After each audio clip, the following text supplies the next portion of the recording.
So welcome back to my channel. I think this video is probably going to be a bit of a shorter one, but nevertheless, let's get started.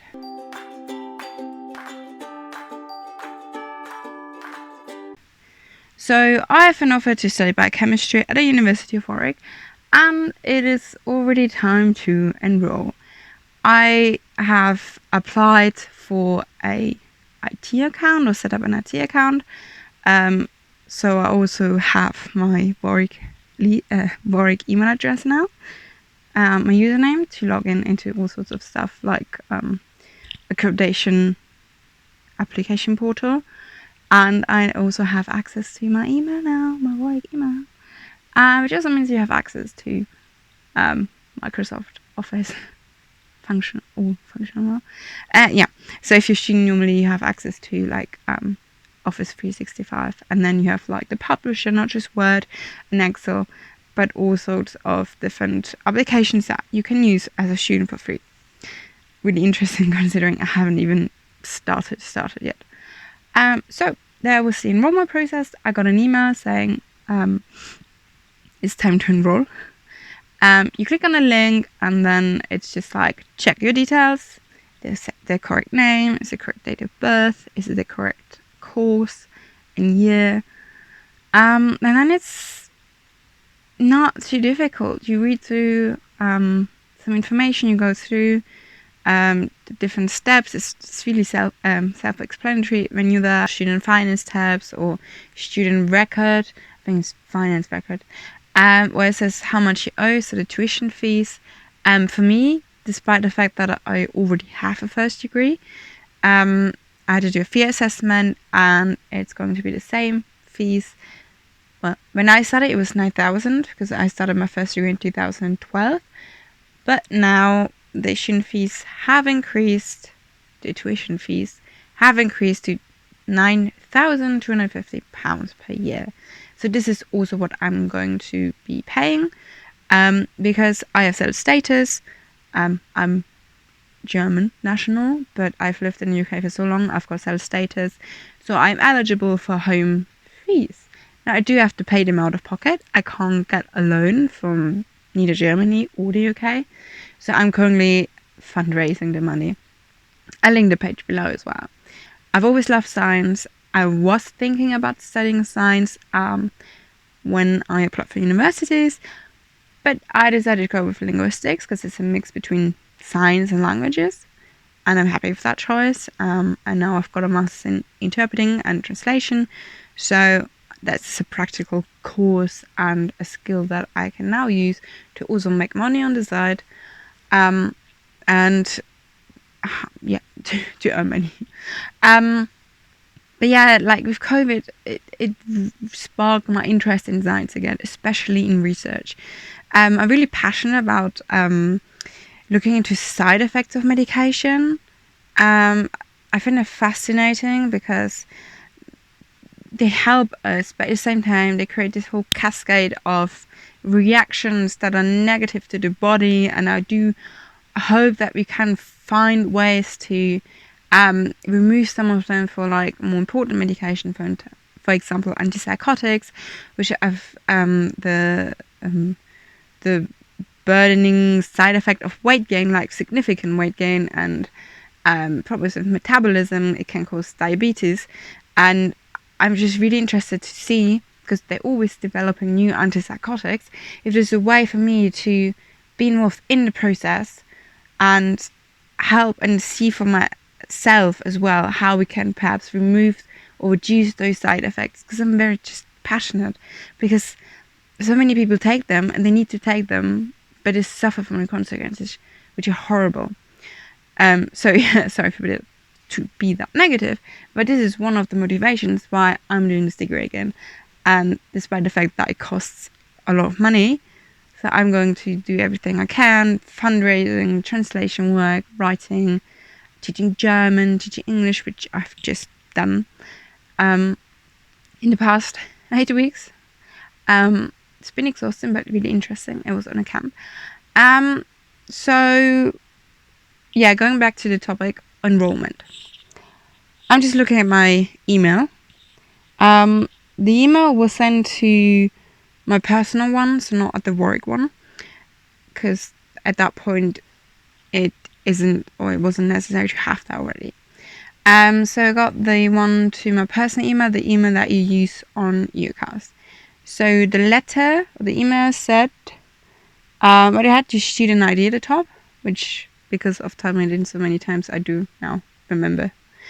It lists your program. For me, it's degree of Bachelor of Science with Honours, the course and the course start date. In my case, the start date is 27th September 2021. And it says, Dear Michelle, enrollment information. Registration is open now, and then there's like 6 steps you should do, which is register for your IT services, so your email address, which I have done prior to receiving that email because you needed to do that to apply for accommodation. Then 2, upload a photo for your Warwick ID card. Complete your course registration, which is what I've done. Now, access the enrollment dashboard. That's where you find all the links what you need to do. Complete our Warwick values model. I think I've started it, but it's basically a module or like a part where you have to go through the values that Warwick stands for. You have to do that every year. So like, we don't discriminate and we don't allow racism, that kind of thing, which I think is actually quite a nice idea. And then it says step 6, pay fees. You can set up a direct debit to pay in installments, which is what I'm going to do.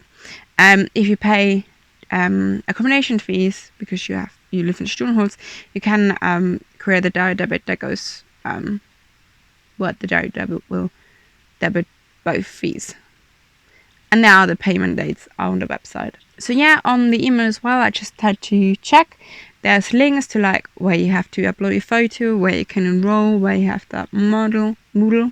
When you are in the portal or the enrollment dashboard, I think it's student records, something like that. There's like loads of different tabs, and because I'm non-British, but I do have settled status, I still have a tab that says, "Oh, send us your visa when you enter the UK," and I'm like, but I am in the UK, and I'm not gonna like leave and come back just so I have this document.